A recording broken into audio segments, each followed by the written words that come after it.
The tavern's closing. Best be on your way, stranger. What? No mug of ale for a weary traveller from distant Corhagen? I can reward you well, for I am of noble blood. I stay open for no man in these dark times. Things come with the night that no sane man would welcome. And so I left, cold of heart and soul, forced to the road and the long, bitter night.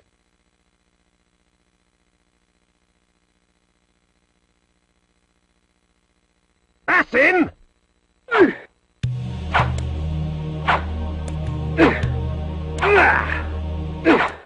End it! Now!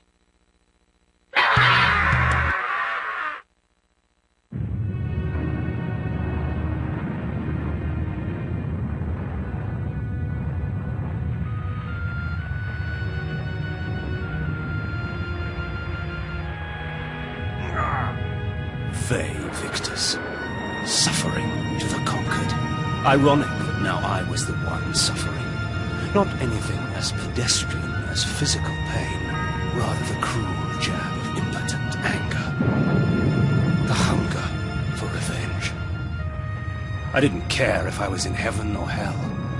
All I wanted was to kill my assassins. Sometimes you get what you wish for. The necromancer Mortanius offered me a chance for vengeance, and like a fool, I jumped at his offer without considering the cost. Nothing is free, not even revenge.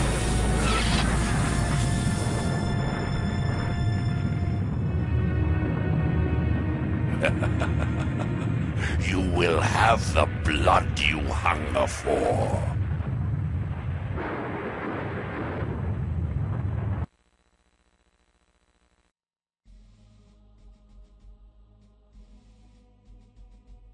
Blood Omen is the first game in the highly successful Legacy of Kain series, released on the PlayStation 1 in 1996, and later ported to the PC. In this game, the player plays as Kain, a warlord who is assassinated early in the game, and is resurrected by the necromancer Mortanius so he can seek his revenge. This is an adventure game, similar to the classic Zelda games, in that you are a single character navigating a large map with caves, castles, and dungeons in order to increase the abilities of the main character and progress the story. However, this is anything but a Zelda game when it comes to its content and depth of storyline. The game received much deserved acclaim for its dark atmosphere and complex storyline. The game has many complex characters, all with motives and characteristics of their own, that contribute to the story in a variety of ways. Also, the story is full of intrigue and double crosses, with characters manipulating one another for their own purposes. The game is long and quite difficult. I personally found it so difficult that it took away much of the fun of the game as I was exploring the various maps. However, when I got fed up and started using its cheat codes to restore my health and magic, I started to have a lot of fun in the game. The game has a lot of strengths, and a few very strong and notable weaknesses. The character arc of Kain is an interesting one, where he goes from being the victim of an assassination to becoming a young vampire who fully embraces his vampirism. Frequently, you find humans crying out for help in dungeons in the game, and while in most traditional games the protagonist would save them, in this game Kain makes an easy meal out of them. Your character gains a plethora of weapons, usable items, magic, and even forms you can change into. However, the control is frequently awkward and frustrating. The sound of the game can only be described as obnoxious. The dialogue and voice acting is as good as anything that could be found in a modern game. However, the sounds of the game are repetitive, loud, and annoying. For example, the aforementioned prisoners in dungeons frequently groan and cry out for help. And after you kill them, if you leave the room and re-enter, they come back as ghosts and continue their same groaning and calls for mercy. This gets old really fast. The game is loaded with 100 official secrets, which can be as simple as walking over an obscure corner in a castle to entering a moon door.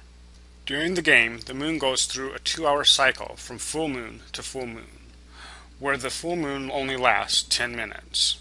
The player can only access certain areas of the game by accessing a moon door that is only open during the full moon. If the player misses the door, they can try to kill time in the game or just wait by the door until the next full moon. I personally found myself waiting many times for a full moon in the game. Overall, I had a love-hate relationship with this game. At some points, I loved the game and wanted to see what the next twist in the story was, while at other times, I was turning the volume up and down on the television to escape the obnoxious, repetitive sounds while trying not to miss the story. The last disappointment of the game is the ultimate weapon of the game, the Soul Reaver. Although it is very strong, while it is armed, the player cannot use magic or items, and their magic and health meters are drained with each use. This makes the weapon almost completely useless. I give the game a 2.5 out of 5 stars. Although I enjoyed it, there are many significant drawbacks to the game. The Legacy of Kain sequels are all great.